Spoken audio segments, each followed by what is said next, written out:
I lied. We have one more practice problem before the multiple choice. That's okay. Describe the translation. So this is one where we're working backwards.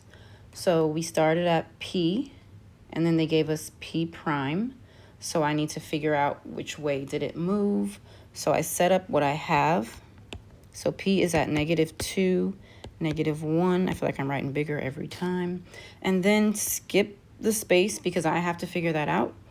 P prime is at 0, -1.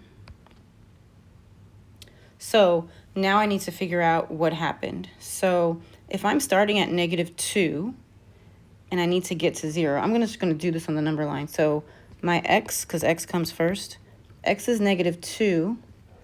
I'm getting to 0. All right, so I'm moving 2 to the right, so that means I added 2.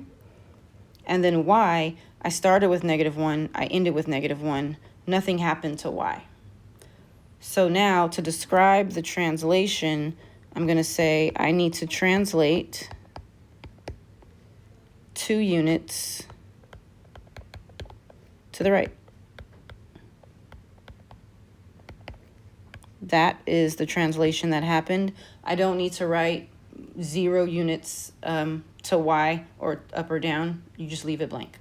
So this is simply translate 2 units to the right. Now you've got that multiple choice question to check your comprehension, and then your exit ticket.